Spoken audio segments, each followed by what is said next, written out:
호남 압승, 힘이 엇갈린 광주 경선 현장, 세 가지 키워드 저희가 오늘 준비를 해봤습니다.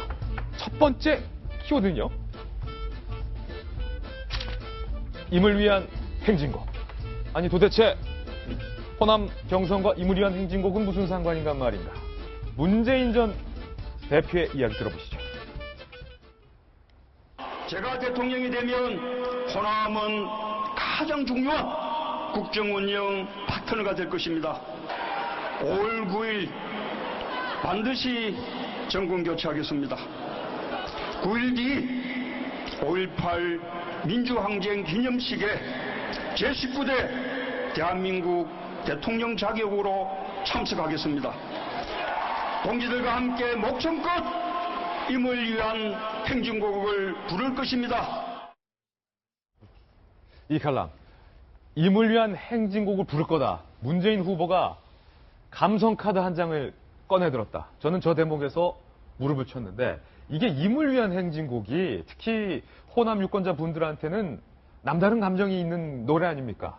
그렇죠. 말 그대로 5.18 기념식에서 그 임을 위한 행진곡을 부르느냐 마느냐, 혹은 어떻게 부르느냐, 뭐 재창을 하느냐 합창을 하느냐, 이거 가지고 굉장히 논란이 많지 않았습니까? 합창단이 뭐 대신 부르느냐, 아니면 네. 다 같이 공식곡으로 부르느냐, 선창을 하냐 후창을 하느냐 논란 많았어요. 그랬었죠. 그런데 지금 마침 보니까 5월 9일 날 대선이 치러지고 지금 말씀하신 것처럼 9일 뒤가 또 5.18 5.18 기념식이에요. 기념식입니다. 그러니까 아마 문재인 후보 입장에서는 더군다나 광주에서 내가 대통령 되고 한 열흘 안에 열릴 그 기념식에서 이 노래를 부르겠다. 전 저 워딩은 굉장히 잘 선택한 것 같아요. 예. 왜냐하면 광주의 어떤 감성을 자극하는 부분도 분명히 있고, 그리고 저것이 워낙 논란이 됐고 광주나 이제 호남 분들에게는 굉장히 상징을 갖고 있는 음악이잖아요, 노래잖아요. 그렇기 때문에 참 잘 선택한 워딩이었다라는 생각이 드는데요. 저게 어떤 승리의 요건일 수도 있었다. 뭐 그럴 수도 있죠. 예. 뭐 여러 가지. 그러니까 호남은 기본적으로 이렇게 델론 밀어주자, 약간 뭐 이런 게 좀 있잖아요. 델론 밀어주자. 네. 네, 죄송합니다. 방송 중에. 근데 어쨌든 다시 한번 확인하는 기회가 됐었고, 어제 제가 이제 이 자리에서 50% 넘는다고 해서 대세론은 아니고 60% 넘으면 대세론이다라고 이제 나름대로 말씀을 드렸는데. 돗자리 깔았네요, 어제 보고 근데 이제 보니까. 딱 60이 나온 거예요. 그래가지고 예. 저걸 어떻게, 전 사실 어제 집에 가면서 59% 나오면 어떻게 얘기를 해야 되나 막 이 생각도 사실은 혼자 한번 해봤는데, 딱 60이 나오면서 어쨌든 대세론을 확인한 것이 아닌가. 그리고 네. 어제는 대의원들이 나와서 현장 투표하는 거였잖아요. 그것만 따로 본다면 75%의 득표를 얻었습니다. 그러니까 정말 압도적인 거라고 일단은 볼 수 있죠. 그렇군요. 박상철 교수님, 첫 번째 키워드가 임을 위한 행진곡인데, 문재인 후보 입장에서는 사실 어려움을 좀 겪었어요. 나 전두환 사령관한테 표창장 받았다? 요 발언 하나로 사실 호남에서의 여론조사 지지율이 한 여론조사는 13%포인트가량 떨어지면서 문재인 캠프 내에서 사실 걱정이 많았거든요. 그렇기 때문에 준비했던 멘트, 임을 위한 행진곡이 아닐까? 저는 이제 지난주에 이제 뭐 공수부대에 있을 때 뭐 표창 받았다는 것은 호남 사람한테 큰 영향을 끼치지 않았을 것이다라고 예. 이야기했던 것은, 민주주의라든가 저런 의식에 대해서는 이제 문재인 후보는 의심하지 않는 게 호남 사람이에요. 다만 애증의 관계가 있어요. 애증의 관계다. 어떨 땐 마음에 들고 어떨 땐 마음에 안 들고. 예, 그러다 보니까 안철수랑 카드가 있으니까 가끔 갔다 오기도 하고. 예. 근데 결과론적으로 봤을 때 이번에 문재인 후보의 뭐 처신이랄까요?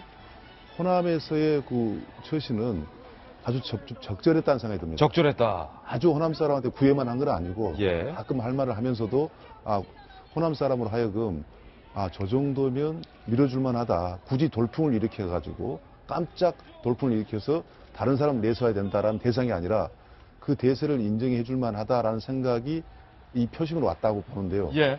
저는 이제 어저께 어떤 기자가 그러더라고요. 막 발표나기 몇 시간 전에 몇 프로로 이길까요? 이미 이기는 것은 이제 누구든지 이제 생각하고 있었지 않습니까? 호남에서 어제. 그런데 이제 과연 민주당에서의 일반 국민 말고 민주당에서의 문재인은 얼마만큼 지지를 받고 있을 건가에 대한 조사는 별로 없지 않습니까? 예. 세 가지를 이야기하더라고. 하나는 50%를 못 넘는 경우, 그 다음에 적당한 55%, 그 다음에 60%.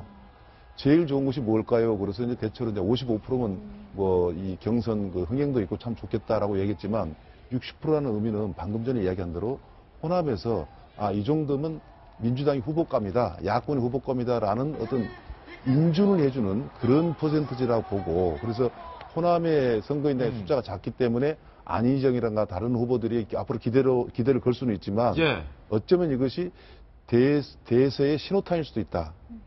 그 생각이 듭니다. 뭐 호남 입장에서는 미워도 다시 한번 뭐 이런 거란 말입니까? 애증의 관계. 이어도 다시 한번 정도는까지는 아니고요. 뭐 옛날에 문재인이라는 그런 것도 있지만 지금에 와서 가장 정권 교체를 할 수 있는 후보 가문은 누군가에 대한 마음의 결정의 일부분을 보여준 거다. 일부분을 보여준 거다.